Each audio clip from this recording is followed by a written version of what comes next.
രണ്ടാമത്തെ എപ്പിസോഡിന്റെ തുടക്കത്തിൽ നമ്മൾ കാണുന്നത് വണ്ടിയുടെ മുമ്പിലേക്ക് പോകുന്ന മുന്നേ നമ്മുടെ ലേഡി സാമു രക്ഷിക്കാണ്. അവൾ ചോദിക്കുന്നുണ്ട്, നിനക്ക് ഞാൻ വല്ല വർക്ക് പ്രഷറോ കാര്യങ്ങളോ തരുന്നുണ്ടോ? നീ എന്താണ് ഇങ്ങനെ എന്തൊക്കെ ആലോചിക്കുന്നതെന്ന് നോക്കുമ്പോഴേക്കും നിനക്ക് വർക്ക് പ്രഷറൊന്നും തരുന്നില്ല, പക്ഷെ ഞാൻ എന്തോ ചിന്തിച്ചു പോയതാന്നാണ് പറയുന്നത്. പറയുന്നുണ്ട്, നിന്റെ ഡ്രസ്സ് നന്നായിട്ട് തിന്നായിട്ടുണ്ട്, കുറച്ചും കൂടി കഴിഞ്ഞിട്ടുണ്ടെങ്കിൽ നിനക്ക് നന്നായിട്ട് തണുക്കാൻ തുടങ്ങും. ഞാൻ എൻ്റെ ജാക്കറ്റ് തരാമെന്ന് പറഞ്ഞിട്ട് ആ ജാക്കറ്റ് അവളെ പുതുപ്പിക്കുകയാണ്. എന്നിട്ട് പറയുന്നുണ്ട്, നീ എങ്ങനെയാണ് വീട്ടിലേക്ക് ചെയ്തിട്ടുണ്ട്, പക്ഷേ എന്തോ വെതർ കാരണം എനിക്ക് ബുക്കിടാവുന്നില്ല എന്ന് പറയുന്നുണ്ട്. പെട്ടെന്ന് തന്നെ നമ്മുടെ ലേഡി സാമു അവളുടെ ഫോണിൽ നിന്ന് VIP ടാക്സി ബുക്ക് ചെയ്യുകയാണ്. എന്നിട്ട് അവർ നിൽക്കുന്ന ലൊക്കേഷനും പറഞ്ഞു കൊടുക്കുന്നുണ്ട്. എന്നിട്ട് പറയുന്നുണ്ട്, നിന്റെ ലാൻഡ് ഐ ഡി തരാൻ. അവൾ ചോദിക്കുന്നുണ്ട്, എന്തിനാണ് എൻ്റെ ലാൻഡ് ഐ ഡി എന്ന്? അത് നീ വേറൊന്നും കൂടുതൽ തിങ്ക് ചെയ്യണ്ട, നീ വീട്ടിലെത്തി കഴിഞ്ഞിട്ട് എത്തിയെന്ന് പറഞ്ഞിട്ട് ഒരു മെസ്സേജ് എനിക്ക് അയക്കണം, ഇത് അയക്കാൻ നീ മറക്കരുതെന്ന് പറയുന്നുണ്ട്. അവൾ അതേപോലെ നമ്പർ ടൈപ്പ് ചെയ്തിട്ട് ഫോൺ തിരിച്ചു കൊടുക്കാണ്. എന്നിട്ട് പറയുന്നുണ്ട്, ഇപ്പം തന്നെ ടാക്സി വരും, വീട്ടിൽ പോകാൻ പറഞ്ഞിട്ട് ലേഡി സാമ അവിടുന്ന് പോകുന്നതാണ് നമ്മൾ കാണിക്കുന്നത്. വീടെത്തി കഴിയുമ്പോഴേക്കും അവളുടെ ഫ്രണ്ട് ചോദിക്കുന്നുണ്ട്, ആരുടെ ജാക്കറ്റാണ് നീ ഇട്ടോണ്ട് വന്നേക്കണേന്ന് ചോദിക്കുമ്പോഴേക്കും ഇത് എൻ്റെ ബോസിൻ്റെയാണ്. അതല്ല, നീ എന്തിനാണ് ഇതൊക്കെ ചോദിക്കണേന്ന് ചോദിക്കുമ്പോൾ, നിന്റെ ബോസ് ഒരു ആണായിരുന്നെങ്കിൽ ഞാൻ നിന്നോട് ജലസായനെന്ന് പറയുമ്പോൾ നീ എൻ്റെ ഒരു ഫ്രണ്ട് മാത്രമാണ്, ജലസ ഒരു ആവശ്യപ്പെട്ട് തിരക്കില്ല എന്ന് പറഞ്ഞ് തല്ലടിച്ചുകൊണ്ടിരിക്കുമ്പോൾ അച്ഛനമ്മ വന്നിട്ട് പറയുന്നുണ്ട്, നീ പോവാൻ നോക്കുന്നില്ലേ എന്ന് ചോദിക്കുന്നുണ്ട്. പോവാന്ന് പറയുന്നുണ്ട്. അവളെയും കൂട്ടി അച്ഛനമ്മ ഉള്ളിട്ട് പോവാണ്. അങ്ങനെ അവൾ ഫ്രഷ് ആയതിനു ശേഷം മെസ്സേജ് അയക്കാനായിട്ട് എടുക്കുന്നുണ്ട്. ഞാൻ വീട്ടിലെത്തി എന്ന് പറഞ്ഞ് ടൈപ്പ് ചെയ്യുന്നുണ്ടെങ്കിലും എന്തുകൊണ്ടോ അവൾ ആ മെസ്സേജ് അയക്കുന്നില്ല. നമ്മുടെ ലേഡി സാമാണെങ്കിൽ അവളുടെ മെസ്സേജ് വരാതെ നല്ല രീതിയിൽ ടെൻഷൻ അടിച്ച് അവിടെ ഇരിക്കുകയാണ്. കൂടെയുള്ള കൂട്ടുകാർ ചോദിക്കുന്നുണ്ട്, നീ എന്തിനാണ് ഇങ്ങനെ ടെൻഷൻ അടിച്ചിരിക്കുന്നതെന്ന്. ഫ്രണ്ട്സ് തമ്മിൽ അങ്ങോട്ടും ഇങ്ങോട്ടും സംസാരിക്കുകയാണ്. ഇവൾക്ക് എന്താണ് പറ്റിയത്, ഇത്ര അപ്സെറ്റ് ആയിട്ട് ഇവളെ കണ്ടിട്ടില്ല എന്ന് പറയുന്നുണ്ട്. അപ്പൊ ഇവരൊരു ഫ്രണ്ടായ ഒരു പെൺകുട്ടി അങ്ങോട്ട് വന്നിരിക്കുന്നുണ്ട്. വന്നിരുന്നിട്ട് ചോദിക്കുന്നുണ്ട്, എന്ത് പറ്റി നിന്റെ അമ്മമ്മക്ക്, പിന്നെ ഇളകിയോ, പുതിയ കാര്യം എന്താണ് അവരിപ്പോൾ പറയുന്നതെന്ന് ചോദിക്കുന്നത്. അപ്പം നമ്മുടെ ലേഡി സാമു അറിയുന്നുണ്ട്, നിങ്ങൾക്കറിയാമല്ലോ എൻ്റെ എല്ലാ ആഗ്രഹങ്ങളും എൻ്റെ അമ്മൂമ്മ നശിപ്പിച്ചു. ചെറുപ്പത്തിൽ എനിക്ക് പെയിൻറ്റിങ് ആയിരുന്നു ഭയങ്കര ഇഷ്ടം. ഒരു ദിവസം എൻ്റെ പെയിൻറ്റിങ്സ് എല്ലാം എടുത്തിട്ട് കത്തിച്ച് കളഞ്ഞു. അന്നത്തെ ദിവസം ഞാൻ തീരുമാനിച്ചാണ് ഞാനൊരു ഇൻഡിപെൻഡൻ്റ് ആയിട്ടുള്ള വുമൺ ആവുന്നത്. അന്നാ പെയിൻറ്റ് കത്തിച്ചത് എൻ്റെ മനസ്സിൽ ഇപ്പോഴും ഉണ്ട്. അമ്മൂമ്മ എന്നോടെന്ന് പറഞ്ഞ്, ഇങ്ങനെ മീൻലെസ് ആയിട്ടുള്ള കാര്യങ്ങളൊന്നും ചെയ്യരുത്, എനിക്കത് ഇഷ്ടമല്ല. നീ ഒരു ആളെ കല്യാണം കഴിച്ചിട്ട് ജീവിക്കാനുള്ളതാണെന്ന് നീ മറന്നു പോരുത്. നിനക്കൊരു കുട്ടിയും കുടുംബമൊക്കെ ആവാനുള്ളതാണ്.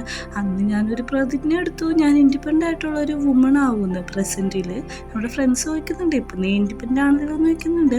പക്ഷെ അങ്ങനെയൊന്നും അല്ല കാര്യങ്ങൾ. എൻ്റെ ചേച്ചി സോങ്ങില്ലേ, സോങ്ങിനെ പറ്റി നിങ്ങൾക്ക് അറിയാമല്ലോ. അവളുടെ 25ാമത്തെ ബർത്ത്ഡേക്ക് എൻ്റെ അമ്മമ്മ സെലിബ്രേഷൻ കഴിഞ്ഞ് കൊടുത്ത ഗിഫ്റ്റ് എന്താണെന്നറിയോ, ഒരു ചെക്കനെയാണ്. ആ ചെക്കനെ കല്യാണം കഴിക്കണം, നല്ല രീതിക്ക് ജീവിക്കണമെന്നാണ് പറഞ്ഞത്. പക്ഷെ അവൾ പറഞ്ഞു, എനിക്ക് പറ്റത്തില്ല, ഞാനൊരു ലെസ്ബിയനാണ്, എനിക്കൊരു വുമണായിട്ട് റിലേഷൻഷിപ്പ് ഉണ്ടെന്ന് പറഞ്ഞിട്ട് അമ്മമ്മ അതിന് സമ്മതിച്ചിട്ടില്ല. സോങ്ങിനെ നല്ല രീതിക്ക് ചീത്ത പറയും, അവളെ അത്ര രീതിക്ക് ഇൻസൾട്ട് ചെയ്യുകയും ചെയ്തായിരുന്നു. എന്നിട്ട് സോങ്ങിനോട് പറഞ്ഞു, ഈ ഒരു കാര്യം ഈ വീട്ടിൽ നടക്കത്തില്ല, കാരണം പെണ്ണെന്ന് പറഞ്ഞത് കുട്ടിയും കുടുംബമൊക്കെ ആയിട്ട് ജീവിക്കാനുള്ളതാണെന്നാണ് അമ്മമ്മ പറയുന്നത്. ഞങ്ങൾക്ക് രണ്ടുപേർക്കും അതിനോട് യോജിപ്പില്ല. ഞാൻ നോക്കി നിൽക്കേ സോങ്ങിൻ്റെ മുഖത്ത് അമ്മമ്മ അന്ന് അടിച്ചു. ആ ഒരു കാരണം കൊണ്ട് തന്നെ സോങ് വീട് വിട്ട് ഇറങ്ങിപ്പോയെന്നുള്ള കാര്യമൊക്കെ അവൾ പറയാണ്. കൂട്ടുകാരത്ത് പറയുന്നുണ്ട്, എന്തൊരു അമ്മമ്മയാണ്, കൊച്ചുകളുടെ ബർത്ത്ഡേക്ക് ഒരു ബോയിനാണ് ഗിഫ്റ്റ് കൊടുക്കുന്നതെന്ന്. ഇപ്പോൾ എന്താണ് പ്രശ്നമെന്ന് എല്ലാവരും ചോദിക്കുന്നുണ്ട്. വേറൊന്നുമല്ല, എൻ്റെ കമ്പനിയില്ലേ, ആ കമ്പനിയിൽ ഞാൻ സക്സസ് ആയില്ലെങ്കിൽ കിഴക്കിനെ പെട്ടെന്ന് തന്നെ കല്യാണം കഴിക്കണമെന്നാണ് പറയുന്നത്. നീ സക്സസ് ആകുമെന്ന് പറയുന്നുണ്ട്. ഒരു ഫ്രണ്ട് മാത്രം ജ്യൂസ് കുടിക്കുന്നില്ല, എന്താണെന്ന് ചോദിക്കുമ്പോഴേക്കും ഞാൻ പ്രഗ്നൻ്റ് ആണെന്ന് പറയുന്നുണ്ട്. അങ്ങനെ സംസാരമെല്ലാം കഴിഞ്ഞിട്ട് എല്ലാവരോടും പോകുന്നുണ്ട്. അപ്പോഴും നമ്മുടെ ലേഡി സാമ അവൾ മെസ്സേജ് അയച്ചു ഒന്ന് നോക്കിയേക്കാണ്. അവൾ മെസ്സേജ് അയക്കാത്തതുകൊണ്ട് അങ്ങോട്ട് കയറി മെസ്സേജ് അയക്കാണ്. ദേഷ്യപ്പെട്ട് ഇമോജി അയക്കുമ്പോഴേക്കും ഞാൻ ഓൾറെഡി വീടെത്തി, ഇത്ര വൈകൊണ്ട് നിങ്ങളെ ഡിസ്റ്റർബ് ചെയ്യണമെന്ന് വിചാരിച്ചാണ് അങ്ങോട്ട് മെസ്സേജ് അയക്കാഞ്ഞെന്ന് പറഞ്ഞിട്ട് നമ്മുടെ മോണ് അങ്ങോട്ടൊരു മെസ്സേജ് അയക്കുന്നുണ്ട്. പക്ഷെ അത് അവൾ കണ്ടിട്ടും ഒന്നും മൈൻഡ് ചെയ്യുന്നില്ല. അപ്പോൾ ഇവളൊന്നും കൂടെ അയക്കുന്നുണ്ട്, എന്നെ പറ്റി വെറീഡായതിന് താങ്ക് യു എന്ന് പറയുമ്പോൾ, ആരാണ് നിന്നെ പറ്റി വെറീഡായതെന്നും പറഞ്ഞ് തിരിച്ചൊരു മെസ്സേജ് വരുന്നുണ്ട്. ഇവളെന്താണ് എന്നോട് ഇങ്ങനെയൊക്കെ ബിഹേവ് ചെയ്യണേന്ന് എനിക്ക് ഇതുവരെ മനസ്സിലാവുന്നില്ല എന്നൊക്കെയാണ് നമ്മുടെ മോള് മൂണ് ആലോചിച്ചുകൊണ്ടിരിക്കുന്നത്. അവളയച്ച മെസ്സേജിന് എന്ത് റിപ്ലൈ പിന്നെ കൊടുക്കുമെന്ന് ആലോചിച്ചിരിക്കുന്നുണ്ട്. അവസാനം അതിൻ്റെ ഒരു റിപ്ലൈ പോലും കൊടുക്കണ്ടെന്നാണ് അവൾ തീരുമാനിക്കുന്നത്. പക്ഷെ നമ്മുടെ ലേഡി സാമാണെങ്കിൽ അവളുടെ റിപ്ലൈക്ക് വേണ്ടിയിട്ട് വെയിറ്റ് ചെയ്തിരിക്കുന്നുണ്ടായിരുന്നു. അവൾ അയക്കാൻ നോക്കുമ്പോഴേക്കും നമ്മുടെ ലേഡി സാമ് ദേഷ്യപ്പെട്ടിട്ടുള്ള ഇമോജി തന്നെയാണ് അയക്കുന്നത്. നിന്റെ കാര്യം നോക്കാനും അവൾ പറയുന്നുണ്ട്. ഇതൊക്കെ കാണുന്ന നമ്മുടെ മൂന്ന് നല്ല രീതിക്ക് സങ്കടമാവുന്നുണ്ട്. കാരണം അവളുടെ പണ്ടത്തെ പാസ്റ്റില് നമ്മുടെ ലേഡി സാമ ഇങ്ങനെയല്ലല്ലോ ബിഹേവ് ചെയ്തത്. ആ സീൻ കാണിച്ചിട്ട് നമ്മളെ കാണിക്കുന്നത് ഓഫീസാണ്. ഓഫീസിലാണെങ്കിൽ തലേ ദിവസം ഡ്രിങ്ക്സ് അടിച്ച് കുഴഞ്ഞ കൊളീഗ്സിന്റെ വീഡിയോ കണ്ട് ചിരിച്ചോണ്ടിരിക്കുകയാണ്. അപ്പോഴേക്കും അവൾ അങ്ങോട്ട് വന്നിട്ട് പറയുന്നുണ്ട്, നിങ്ങൾ എന്താണ് ഈ കണ്ടുകൊണ്ടിരിക്കണതെന്ന് ചോദിക്കുമ്പോഴേക്കും നിങ്ങളൊരു അടാറ് വീഡിയോ ആണ് കണ്ടുകൊണ്ടിരിക്കുന്നത്, ഇതിൻ്റെ വീഡിയോ എന്ന് പറയും. പെട്ടെന്ന് തന്നെ അവൾ ആ വീഡിയോ വാങ്ങിയിട്ട് ഡിലീറ്റ് ചെയ്ത് കളയാണ്. അവൻ പറയുന്നുണ്ട്, നീ ഡിലീറ്റ് ചെയ്താൽ കുഴപ്പമില്ല, പക്ഷെ അടുത്ത വീക്ക് നമ്മൾ ബാറിൽ പോകുമ്പോൾ നീ ഇങ്ങനെ എന്നെ കാണിക്കുമല്ലോ, അപ്പം ഞാനത് ക്യാപ്ചർ ചെയ്ത് വെച്ചോളാം എന്നാണ് പറയുന്നത്. അതിൽ അവൾക്ക് ഒത്തിരി ദേഷ്യം വരുന്നുണ്ട്. ഞാൻ ഒരിക്കലും അതിന് സമ്മതിക്കത്തില്ല എന്നൊക്കെയാണ് പറയുന്നത്. ഇവർ വർത്താനം പറഞ്ഞുകൊണ്ടിരിക്കുമ്പോൾ HR നമ്മുടെ മോളുടെ അടുത്തേക്ക് വന്നിട്ട് വയ്ക്കും, നീണ്ട് ഇത്ര ഗ്ലൂമി ആയിട്ടിരിക്കണത് എന്താണെന്ന് പറ്റിയെന്ന് ചോദിക്കുമ്പോഴേക്കും ഒന്നുമില്ല, വർക്ക് പ്രഷറാണ്, അല്ലാതെ വേറെ ഒന്നുമല്ല, പുതിയ പുതിയ ഐഡിയാസൊക്കെ കൊണ്ടുവരുന്നുള്ളൂ. കാരണം ആ ആപ്പിൻ്റെ ഡെവലപ്മെൻറ്റ് മാനേജർ ഇപ്പം മൂണാണല്ലോ. ഇവരിങ്ങനെ ഓരോ കാര്യം സംസാരിച്ചുകൊണ്ടിരിക്കുമ്പോഴാണ് പെട്ടെന്ന് തന്നെ അവിടെ ഒരു കോൾ റിങ് ചെയ്യുന്നത്. മൂന്നും ഈ ഒരു മേഖലയിൽ വർക്ക് ചെയ്യാനായിട്ട് നല്ല രീതിക്ക് ഇഷ്ടമാണ്. അവളും ആ കാര്യം പറയുന്നുണ്ട്, ഞാൻ ഒരു പുതിയൊരു ഐഡിയ കണ്ടുപിടിച്ചിട്ടുണ്ടെന്നൊക്കെയാണ് പറയുന്നത്. ആ കോളിൻ്റെ ഒച്ച കേട്ടിട്ട് എല്ലാവരും നോക്കുന്നുണ്ട്. HR അങ്ങനെ പോയിട്ട് കോൾ എടുക്കാണ്. കോൾ എടുത്തതും അവള് ഓക്കെ യെസ് ഞാനിപ്പോൾ തന്നെ പറയാമെന്നാണ് പറയുന്നത്. പെട്ടെന്നായിട്ട് മൂന്നിൻ്റെ അടുത്ത് വന്നിട്ട് പറയാണ്, നമ്മുടെ പ്രസിഡന്റ് അതായത് ലേഡി സാമ വിളിച്ചിട്ടുണ്ടായിരുന്നു, നീ തന്നെ ഐഡിയ പ്രസൻറ്റ് ചെയ്യണമെന്നാണ് പറയുന്നത്. ഇവളെ അവിടെ പോയിട്ട് ഐഡിയ പ്രസൻറ്റ് ചെയ്യുന്നുണ്ടെങ്കിലും ലേഡി സാമിൻ്റെ അത് ഇഷ്ടപ്പെടുന്നില്ല. നീ പോയിട്ട് പിന്നെയും പുതിയത് ചെയ്തുകൊണ്ട് വരാനാണ് പറയുന്നത്. അങ്ങനെ ഒരു 5-6 പ്രാവശ്യം നമ്മുടെ മോളിനെ അവിടെ നിന്ന് പറഞ്ഞു വിടുന്നുണ്ട്. ഓരോ പ്രാവശ്യം കൊണ്ടുവരുമ്പോഴും നമ്മുടെ ലേഡി സാമിന് അതൊന്നും ഇഷ്ടപ്പെടുന്നില്ല. നീ ചെയ്യുന്ന പ്രൊജക്റ്റിൽ ഒരു വാവ് ഫാക്ടറിലെന്നാണ് സാം പറയുന്നത്. അങ്ങനെ അവളുടെ അവസാനത്തെ പ്രാവശ്യം സക്സസ് ആവാതെ അവിടെ നിന്ന് പോവുകയാണ്. നമ്മുടെ സാം ആലോചിക്കുന്നുണ്ട്, മുത്തശ്ശി പറഞ്ഞ പോലെ എറിക്കിനെ കല്യാണം കഴിച്ച് ഒരു കുടുംബമായിട്ട് ജീവിക്കണമെന്നുള്ള കാര്യങ്ങളൊക്കെ. പെട്ടെന്ന് തന്നെ ഇവള് തിരിച്ചു വരുമ്പോൾ കൊളീഗ്സ് എല്ലാവരും കൂടി വർത്താനം പറഞ്ഞുകൊണ്ട് നിൽക്കുകയാണ്. അതിൽ HR പറയുന്നുണ്ട്, നിങ്ങൾ പൊക്കോ, ഞാൻ അവൾ വരുമ്പോൾ എന്താണെന്ന് ചോദിച്ചോളാന്ന് പറയുന്നുണ്ട്. അങ്ങനെ എല്ലാവരും അവിടെ നിന്ന് ഓടിപ്പോയിട്ട് അവനോൻ്റെ സീറ്റിൽ പോയിരിക്കുകയാണ്.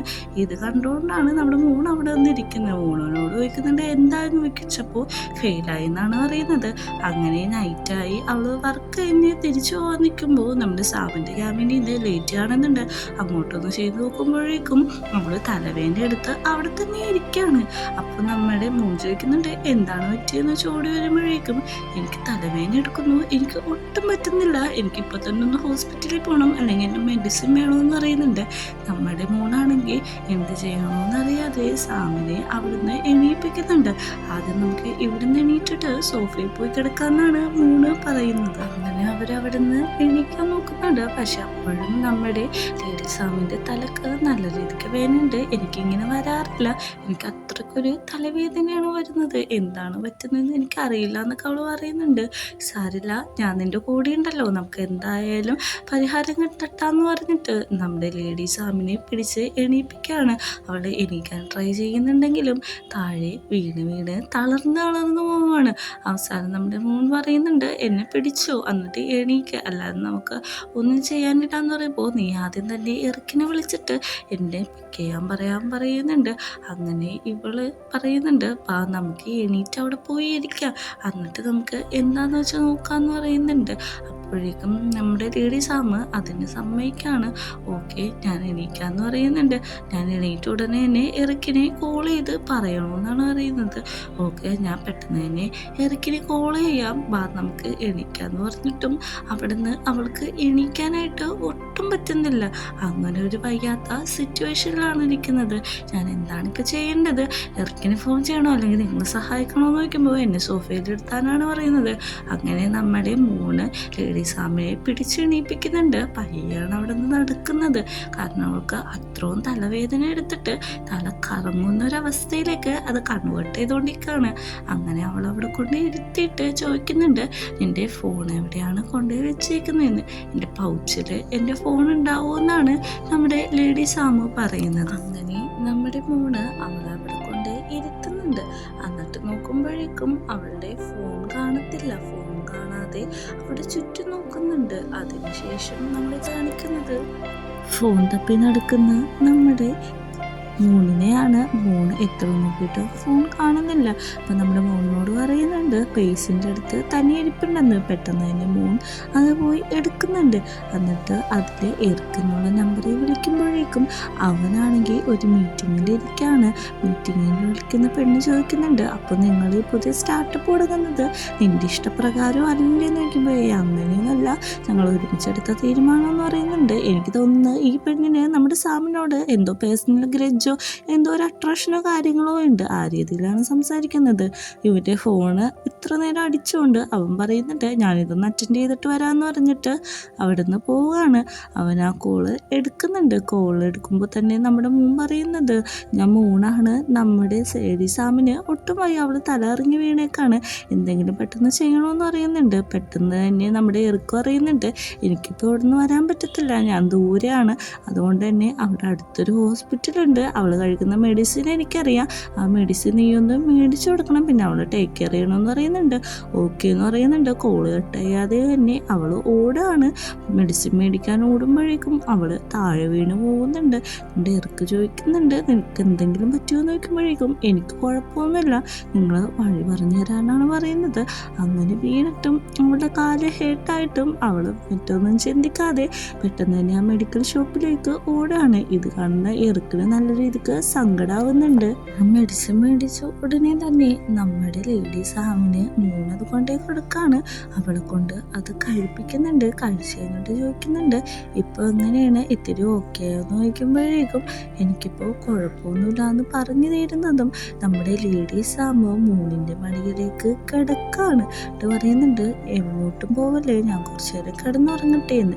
ഇറക്കപ്പോൾ ഫോൺ ചെയ്യുന്നുണ്ട്. ലേഡി സാമിനെ എണീപ്പിക്കാതെ അവൾ പറയുന്നുണ്ട് മരുന്ന് കഴിച്ചു, ഇപ്പം നല്ല ഉറക്കമാണ് പറയുന്നുണ്ട്. എനിക്ക് വന്ന് പിക്ക് ചെയ്യാൻ പറ്റത്തില്ല, അതുകൊണ്ട് നീ അവളൊന്ന് കൊണ്ടാക്കണമെന്ന് പറയുന്നുണ്ട്. നമ്മുടെ സാമിനെ കൊണ്ട് വണ്ടി ഓടിപ്പിക്കരുതെന്ന് പെട്ടെന്ന് പറയുന്നുണ്ട്. അങ്ങനെ സാം ഉറക്കം കഴിഞ്ഞ് എണീറ്റിട്ട് പറയുന്നുണ്ട് നീ എനിക്ക് വേണ്ടി വണ്ടി ഓടിക്കുമെന്ന് ചോദിച്ചപ്പോഴേക്കും എനിക്ക് വണ്ടി ഓടിക്കാൻ അറിയില്ല എന്ന് പറയുന്നുണ്ട്. നീ യൂസ്ലെസ് ആന്ന് പറയുമ്പോഴേക്കും ഞാൻ നിന്നെ വീട് വരെ കൊണ്ടാക്കാം, അപ്പം ഞാൻ യൂസ്ലെസ് ആവില്ല എന്നാണ് പറയുന്നത്. അങ്ങനെ നമ്മുടെ ലേഡി സാമിനെ അവൾ ടാക്സിയിൽ വീട്ടിൻ്റെ അടുത്ത് കൊണ്ടാക്കുന്നുണ്ട്. വീട് കാണുമ്പോൾ ചോദിക്കുന്നുണ്ട് ഇത് നിൻ്റെ വീടാണോ എന്ന് ചോദിക്കുമ്പോഴേക്കും നിനക്കിതെന്താ കണ്ടിട്ട് അമ്പലമായിട്ടാണോ തോന്നുന്നതെന്നാണ് ലേഡി സാം ചോദിക്കുന്നത്. നീ സംസാരിച്ച സമയം കളയണ്ട, പൊക്കോ, ഇത്ര ലേറ്റ് ആയില്ലേ. അതുമാത്രമല്ല വീടെത്തുമ്പോൾ മറക്കാതെ നീ മെസ്സേജ് അയക്കണം, കഴിഞ്ഞ പ്രാവശ്യത്തെ പോലെ മെസ്സേജ് അയക്കാതെ ഇരിക്കരുത് എന്ന് പറയുന്നുണ്ട്. അങ്ങനെ അവൾ വീട്ടിൽ പോയിട്ട് ആദ്യം തന്നെ നമ്മുടെ ലേഡി സാമിന് മെസ്സേജ് അയക്കുന്നുണ്ട്. ഞാൻ വീടെത്തി എന്ന് പറയുമ്പോഴേക്കും തിരിച്ചു വന്ന മെസ്സേജ് എനിക്ക് കണ്ണൊക്കെ വേദന എടുക്കുന്നു, മെസ്സേജ് വായിക്കാൻ പറ്റില്ല, എന്നെ കോൾ ചെയ്യാനാണ് പറയുന്നത്. പെട്ടെന്ന് അവൾ കോൾ ചെയ്യുന്നുണ്ട്. കിടക്കുന്ന സാമാണെങ്കിൽ കോൾ എടുക്കുന്നുണ്ട്.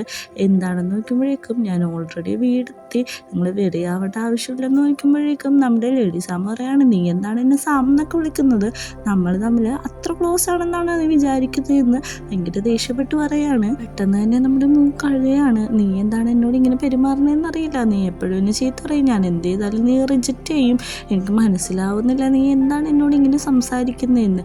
പെട്ടെന്ന് തന്നെ നമ്മുടെ സാമ് ഒന്നും തിരിച്ച് പറയാനില്ലാതെ ഗുഡ് നൈറ്റ് എന്ന് പറഞ്ഞിട്ട് കൂള് കട്ടാക്കിയിട്ട് അവിടെ ഇരിക്കുകയാണ്. നമ്മുടെ മൂന്നാണെങ്കിൽ ഇത് സഹിക്കാൻ പറ്റാതെ കിടന്ന് കരഞ്ഞുകൊണ്ടിരിക്കുകയാണ്. പിറ്റേ ദിവസം രാവിലെ മൂന്ന് ഓഫീസിലെത്തുന്നുണ്ട്. അവളുടെ ID കാർഡ് സ്കാൻ ചെയ്യാൻ നോക്കുമ്പോഴേക്കും അത് കയ്യിൽ നിന്ന് താഴെ വീഴും. ആ സമയത്ത് തന്നെ നമ്മുടെ ലേഡി സാമ് അങ്ങോട്ട് വരുന്നുണ്ട്. അവളാണെങ്കിൽ ഭയങ്കര കെറ്റപ്പിൽ നടന്നു പോകുന്നത് നമ്മുടെ മൂന്ന് നോക്കി നിൽക്കുന്നുണ്ട്. മൂണെ കാണാത്ത പോലെയാണ് അവൾ അവിടെ നിന്ന് പോയിക്കൊണ്ടിരിക്കുന്നത്. അങ്ങനെ അവൾ വർക്ക് ചെയ്യുന്ന സമയത്ത് കൊളീഗ്സ് എല്ലാവരും കൂടി പറയുന്നുണ്ട് അവൾ എന്തൊരു പാവമാണല്ലേ, കാരണം അവൾ ഇന്ന് രാത്രി കരഞ്ഞെന്ന് തോന്നുന്നു, കണ്ണൊക്കെ നന്നായിട്ട് വീർത്തിരിക്കുന്നുണ്ട്. പറയുന്നുണ്ട് നമ്മുടെ മാഡമായിട്ട് എന്തോ പ്രശ്നമുണ്ടെന്ന് തോന്നുന്നു, ഇവള് ഡിസൈൻ ചെയ്യുന്ന എല്ലാ ഐഡിയാസും മാഡം റിജക്റ്റ് ചെയ്യുന്നതെന്നും പറഞ്ഞുകൊണ്ടിരിക്കുമ്പോൾ തന്നെ എർക്ക് അങ്ങോട്ട് വരാണ്. എർക്ക് പറയുന്നുണ്ട് നിങ്ങൾക്കുള്ള എല്ലാവർക്കുള്ള സ്നാക്സ് ഞാൻ മേടിച്ചിട്ടുണ്ടെന്ന് പറഞ്ഞ് ഹാപ്പി ആയിട്ടാണ് വരുന്നത്. എല്ലാവരും അതിൽ കൈയടിക്കുന്നുണ്ട്, അവനോട് ക്രഷുള്ള ആ പെണ്ണും കൈയടിക്കുന്നുണ്ട്. എൻ്റെ ഹാർട്ട് നിൽക്കാന്നൊക്കെ പറഞ്ഞിട്ടാണ് അവന് ചിയർ ചെയ്യുന്നത്. പെട്ടെന്ന് തന്നെ അവിടുത്തെ മാനേജർ വന്നിട്ട് ഇവരോട് പറയാണ് ഇതിൻ്റെ ബില്ലും കൂടി ഞാൻ എല്ലാവരുടെയും പേയ്മെൻറ്റിൽ എഴുതിക്കോട്ടെ എന്ന് ചോദിക്കുമ്പോഴേക്കും നീ എന്തൊരു സാധനമാണ്, ഇത് ഞാൻ മേടിച്ചതൊന്നുമല്ല, നിങ്ങളുടെ ലേഡീസ് ആമ തന്നെ മേടിച്ചതാണ്, അത് നിങ്ങൾക്ക് വേണ്ടി മേടിച്ചതാന്ന് പറയുന്നുണ്ട്. അപ്പം തന്നെ നമ്മുടെ ലേഡീസ് ആമ ഒരു ബാസ്ക്കറ്റ് എടുത്തിട്ട് നമ്മുടെ മൂന്ന് കൊടുക്കാണ്. മൂന്ന് ഒന്നും മിണ്ടാതെ സാമിനെ തന്നെ നോക്കിക്കൊണ്ടേക്കാണ്. അവള് ഇന്നലെ നടന്ന കാര്യങ്ങളിൽ തന്നെ ഉറച്ചു നിൽക്കാണ്. നല്ല ദേഷ്യപ്പെട്ട് നിൽക്കുന്നുണ്ട്. നിങ്ങൾ എനിക്കിത് ശരിക്കും നന്നതാണോ എന്നാണ് ചോദിക്കുന്നത്. എല്ലാവരും നമ്മളെ തന്നെ നോക്കുന്നുണ്ട്. അപ്പോൾ നമ്മുടെ ആ ക്യൂട്ടായിട്ടുള്ള പെൺകുട്ടിയൊക്കെ വന്ന് പറയുന്നുണ്ട് എൻ്റെ മോനെ നമ്മുടെ ബോസ് ഒരാൾക്കൊരു സാധനം കൊടുക്കുന്നത് തന്നെ ചരിത്രത്തിൽ ആദ്യമായിട്ടാണ്, അതുകൊണ്ട് നീ ഇത് മേടിക്കാതിരിക്കരുത്. മേടിക്കുന്ന എല്ലാവരും പറയുന്നുണ്ട്. പക്ഷേ നമ്മുടെ മോൻ മേടിക്കുന്നില്ല. പെട്ടെന്ന് തന്നെ ലേഡീസ് ആവ് പറയാണ് ഇത് നിനക്ക് വേണ്ടെങ്കിൽ എനിക്ക് കുഴപ്പമില്ല, ഇത് ഞാൻ കൊണ്ടുപോയിക്കോളാം, ഞാൻ കഴിച്ചോളാം എന്ന് പറഞ്ഞിട്ട് അവിടുന്ന് വഴക്കിട്ട് പോവുകയാണ്. എല്ലാവരും ആശ്ചര്യത്തോടെ എന്താ നടക്കുന്നതെന്ന് നോക്കുന്നുണ്ട്. റൂമിലെത്തി കഴിഞ്ഞ് അവൾ വാശിയോടെ സ്നാക്സ് ഒക്കെ കഴിക്കാണ്. എർക്ക് വയ്ക്കുന്നുണ്ട് നീ എന്താണ് ഇങ്ങനെയൊക്കെ ബിഹേവ് ചെയ്യുന്നത്, പിന്നെ ഇതുവരെ ഞാനിങ്ങനെ കണ്ടിട്ടില്ല, നീ എന്തിനാ ഇങ്ങനെ അപ്സെറ്റ് ആയിട്ട് ഇരിക്കുന്നതെന്നൊക്കെ ചോദിക്കുന്നുണ്ട്. പക്ഷെ അവളൊന്നും മിണ്ടില്ല. നിനക്ക് മോളിനോട് അട്രാക്ഷൻ ഉണ്ടോ എന്ന് ചോദിക്കുമ്പോഴും അവളൊന്നും മിണ്ടില്ല. നീ നിന്റെ കാര്യം നോക്കാനാണ് പറയുന്നത്. ഇന്നലെ രാത്രി നമ്മുടെ മോൻ പറഞ്ഞ കാര്യങ്ങളാണ് അവൾ ആലോചിക്കുന്നത്. എന്നെ ഭയങ്കര മോശമായിട്ടാണ് നീ ട്രീറ്റ് ചെയ്യുന്നതെന്നൊക്കെ ഉള്ള കാര്യങ്ങൾ അവൻ ആലോചിച്ച് നല്ല രീതിക്ക് അപ്സെറ്റ് ആവുന്നുണ്ട്. വർക്ക് കഴിഞ്ഞ് ഇവർ രണ്ടുപേരും കൂടി വീട്ടിട്ട് പോകാൻ നിൽക്കുമ്പോൾ നമ്മുടെ മുന്നേ കാണുന്നുണ്ട്. പെട്ടെന്ന് തന്നെ ഇറക്കി വയ്ക്കുന്നുണ്ട്. ഭക്ഷണം കഴിക്കാൻ പോവാണ്, നീ വരുന്നുണ്ടോ എന്ന് നമ്മുടെ ലേഡീസ് അമ്മനോട് അവളോട് ചോദിക്കാൻ പറയുമ്പോൾ എനിക്ക് വിശക്കുന്നു എന്ന് പറയുന്നുണ്ട്. അവൾ പറയുന്നുണ്ട് നിനക്ക് വിശക്കുന്നെങ്കിൽ ഞാൻ ആദ്യം പോകാമെന്ന് ചോദിക്കുമ്പോഴേക്കും നീ ഞങ്ങളപ്പം വരാൻ പറയും. അവൾ അതിന് സമ്മതിക്കുന്നുണ്ട്. അങ്ങനെ കാർ പാർക്കിംഗ് ഏരിയയിൽ അവൾ വെയിറ്റ് ചെയ്ത് നിൽക്കുമ്പോൾ എങ്ങോട്ടാണ് പോകേണ്ടതെന്ന് ഇറക്കി വയ്ക്കുമ്പോൾ ഏതെങ്കിലും എക്സ്പെൻസീവ് ഹോട്ടലിട്ട് പോകുമെന്ന് അറിയുമ്പോൾ നമ്മുടെ മൂന്ന് പറയും അതിൻ്റെ ആവശ്യമൊന്നുമില്ല, ഇവിടെ നല്ല തായ് ഫുഡ് കിട്ടുന്ന സ്ഥലമുണ്ട്, അവിടെ തന്നെ പോകാമെന്നാണ് പറയുന്നത്. അപ്പോൾ നമ്മുടെ എർക്ക് അതിന് സമ്മതിക്കുന്നുണ്ട്. അങ്ങനെ 3 പേരും കൂടി കാറിന് പോവാണ്. നമ്മുടെ മൂന്ന് ഭയങ്കര അൺകംഫർട്ടബിൾ ആയിട്ടിരിക്കുമ്പോൾ എന്ത് പറ്റിയെന്ന് ചോദിക്കുമ്പോഴേക്കും അവൾ പറയുന്നുണ്ട് ഞാൻ ആദ്യമായിട്ടാണ് ഇത്ര ലക്ഷറി കാറിലൊക്കെ കയറുന്നത്, അതുകൊണ്ടുള്ള ഡിസ്കംഫർട്ടാന്ന് പറയുന്നുണ്ട്. അപ്പം നമ്മുടെ മൂന്നിനോട് പറയുന്നുണ്ട് അത് സാരമില്ല, ഇപ്പം തന്നെ എത്തുമല്ലോ, നീ ഇനി എക്സ്പെൻസീവ് കാറിലൊക്കെ കയറാനും പഠിക്കണമെന്ന് പറയുന്നുണ്ട്. അവൾ അതൊക്കെ കേട്ട് സന്തോഷത്തോടെ ഹാപ്പി ആയിട്ടിരിക്കുകയാണ്. അങ്ങനെ അവർ റെസ്റ്റോറൻറ്റിൽ എത്തുന്നുണ്ട്. ഫുഡും കിട്ടുന്നുണ്ട്. സാമിന് കിട്ടിയ ഫുഡിലേക്ക് അവിടെ കുറേ അധികം സ്പൈസസ് വാരിയിടാണ്. നമ്മുടെ എർക്കും ഇത് നോക്കുന്നുണ്ട്. ഇത്രയും സ്പൈസ് കഴിച്ചാൽ എൻ്റെ വയറുവേദന എടുക്കുമെന്ന് പറയുന്നുണ്ട്. പക്ഷെ അവൾ കേൾക്കാതെ കുറേ സ്പൈസസ് ഇട്ടിട്ട് അത് മിക്സ് ചെയ്ത് കഴിക്കാൻ തുടങ്ങാണ്. അപ്പോൾ നമ്മുടെ മൂന്ന് നോക്കുന്ന കാണുമ്പോൾ എന്താണെന്ന് ചോദിക്കുമ്പോൾ എനിക്കറിയില്ലായിരുന്നു നിങ്ങൾക്ക് സ്പൈസസ് ഭയങ്കര ഇഷ്ടമെന്ന്, മാഗസീനിലൊന്നും കണ്ടില്ല എന്ന് പറയുമ്പോൾ എനിക്ക് പുറത്തു പറയാൻ പറ്റാത്ത കുറേ സീക്രറ്റ് ഉണ്ടെന്നാണ് നമ്മുടെ സാമ് പറയുന്നത്. അങ്ങനെ അവർ സംസാരിച്ചുകൊണ്ടിരിക്കുന്നതിൻ്റെ ഇടയ്ക്ക് നമ്മൾ മുമ്പ് പറയുന്നുണ്ട് ഇതൊരു ശ്മശാനാണ്, ഇവിടെ ഗോസ്റ്റൊക്കെ ഉണ്ടെന്ന് പറയുമ്പോഴേക്കും നമ്മുടെ എർക്ക് അവളെ ഒരു ഗോസ്റ്റിൻ്റെ രൂപത്തിൽ നിന്ന് പേടിപ്പിക്കുകയാണ്. ഇത് കണ്ട് നമ്മൾ മൂഞ്ചിരിക്കുന്നുണ്ട്. പെട്ടെന്ന് തന്നെ എർക്ക് പറയുന്നുണ്ട് നിനക്കൊരു കാര്യം അറിയോ, നിങ്ങളുടെ ഈ ബോസിനില്ലേ പ്രേതത്തെ ഭയങ്കര പേടിയാണ്, അതിൻ്റെ കാര്യം കേൾക്കുന്നതേ പേടിയാണ്, അതുകൊണ്ട് അവൾ അതിൻ്റെ സിനിമയോ നോവൽസോ ഒന്നും കാണാറില്ല വായിക്കാറില്ല എന്നൊക്കെ പറയുന്നുണ്ട്. അങ്ങനെ അവരുടെ ഫൺ ടൈം കഴിഞ്ഞിട്ട് അവളെ വീട്ടിൽ കൊണ്ടാക്കാൻ പോവാണ്. അപ്പോഴേക്കും നമ്മുടെ മൂന്ന് വന്നിട്ട് പറയുന്നുണ്ട് എന്നെ ഇന്ന് ഡ്രോപ്പ് ചെയ്തിരുന്ന് താങ്ക് യു എന്ന്. നമ്മുടെ ലേഡി ബോസ് ആണെങ്കിൽ ഭയങ്കര ഷോ ഓഫ് കാണിച്ച് നിൽക്കുകയാണ്, സമയം കളയാനില്ല, വേഗം വന്ന് നമ്മുടെ ഇറക്കിനോട് പറയുമ്പോഴേക്കും ടേക്ക് കെയർ ചെയ്തതാണെന്ന് പറഞ്ഞിട്ട് അവർ രണ്ടുപേരും കൂടി അവിടെ നിന്ന് പോവുകയാണ്. വീട്ടിലെത്തി കഴിഞ്ഞിട്ട് അവളുടെ സിസ്റ്ററോട് ഡെയിലി റൊട്ടീൻ പോലെ അവൾ ഭയങ്കരമായിട്ട് ഇന്ന് കളിക്കുന്നുണ്ട്. എന്നിട്ട് പറയുന്നുണ്ട് നീ നിൻ്റെ പട്ടിക്കുട്ടിയൊക്കെ ഒരേ സ്വഭാവം എന്ന് പറഞ്ഞ് സിസ്റ്റർ അവിടെ നിന്ന് പോവാണ്. അങ്ങനെ ഇരിക്കുമ്പോഴാണ് അവൾ മെസ്സേജ് അയച്ചില്ലല്ലോ എന്ന് കൊടുത്ത് ഫോൺ എടുത്തിട്ട് ഞാൻ വീടെത്തി, അതുമാത്രമല്ല നിങ്ങളുടെ ബെഡിൻ്റെ ഇടയിൽ നിന്ന് പ്രേതം വരാതെ നോക്കണമെന്നുള്ളൊരു മെസ്സേജും കൂടി അയക്കുന്നുണ്ട്. ഇത് കണ്ട സാമ് ചിരിക്കുന്നുണ്ട്. അവളത് മൈൻഡ് ആക്കുന്നില്ലെങ്കിലും ചെറുതായിട്ട് പേടിക്കുന്നുണ്ട്. കാരണം അവൾക്ക് ഈ പ്രേതം ഭൂതം എന്നൊക്കെ പറഞ്ഞിട്ടുണ്ടെങ്കിൽ അത്ര പേടിയുള്ള ടോപ്പിക്കാണ്. അവൾ നെർവസ് ആയിട്ട് ചുറ്റുമൊന്ന് ചെറുതായിട്ട് നോക്കുന്നുണ്ട്. എന്നിട്ട് കൈകെട്ടിയിരിക്കുകയാണ്. ഈ നമ്മുടെ മൂണ് എന്നെ തന്നെ ടീസ് ചെയ്യാറായോ എന്നുള്ള രീതിക്കാണ് അവളവിടെ ഇരിക്കുന്നത്. അവൾ എന്തോ ആലോചിച്ചിട്ട് ചിരിക്കുന്നുണ്ട്. കാരണം നമ്മുടെ മൂണായിട്ടുള്ള കമ്പനി കാര്യങ്ങളൊക്കെ പുള്ളിക്കാരത്തേക്ക് പയ്യെ ഇഷ്ടപ്പെട്ട് തുടങ്ങിയിട്ടുണ്ട്. അപ്പോഴേക്കും നമ്മുടെ സാമ് അടുത്ത മെസ്സേജ് അയക്കാണ്. ദൈവത്തെ ഓർത്ത് വിൻഡോ കൂടി മാത്രം നോക്കരുത്, വിൻഡോ കൂടി ആരെങ്കിലും നടക്കുന്ന കണ്ടാൽ നിങ്ങൾ പേടിക്കൂ എന്നൊക്കെ പറഞ്ഞിട്ട് ഒരു ഗോസ്റ്റിൻ്റെ കഥ പോലെയാണ് അവൾ ആ മെസ്സേജ് അയക്കുന്നത്. ഇത് കാണുന്ന നമ്മുടെ ലേഡി സാമിനും നല്ല രീതിക്ക് ടെൻഷൻ ആവുന്നുണ്ട്. ഇവളിങ്ങനെ ചാറ്റ് ചെയ്തുകൊണ്ടിരിക്കുന്ന കാണുമ്പോൾ സിസ്റ്റർ വന്ന് ചോദിക്കുന്നുണ്ട്, നീ ആരോടാണ് ചാറ്റ് ചെയ്യുന്നത്, എന്നെ കാണിക്കാൻ പറയുമ്പോൾ അതെൻ്റെ ബോസിനോടാണ്, അത് ഒഫീഷ്യലുള്ള കാര്യമാണ്, നീ അറിയേണ്ട ആവശ്യമില്ല എന്ന് പറഞ്ഞിട്ട് രണ്ടുപേരും കൂടി അവിടെ കിടന്ന് തല്ലുപിടിച്ചുകൊണ്ടിരിക്കുകയാണ്. അവൾ അത് കാണിച്ചു കൊടുക്കുന്നില്ല. പിന്നെ അടുത്ത സീനിൽ നമ്മളെ കാണിക്കുന്നത് പിറ്റേ ദിവസം നമ്മുടെ 3 സ്റ്റെപ്പ് കയറി പോകുമ്പോഴേക്കും നമ്മുടെ ലേഡി സാമ പുറകിൽ കൂടി വന്ന് വലിക്കാണ്. അവരെങ്ങനെ ക്ലോസ് ആയിട്ട് നിൽക്കുകയാണ്. ഈ ഒരു സീൻ കാണിച്ചിട്ടാണ് നമ്മുടെ സെക്കൻഡ് എപ്പിസോഡ് അവസാനിക്കുന്നത്. ഈ സീരീസ് ശരിക്കൊരു ക്യൂട്ടായിട്ടുള്ള സീരീസാണ്. എനിക്ക് ഈ സീരീസിനെ പറ്റിയുള്ള അഭിപ്രായം എന്തായാലും കമൻറ്റ് ചെയ്യണം.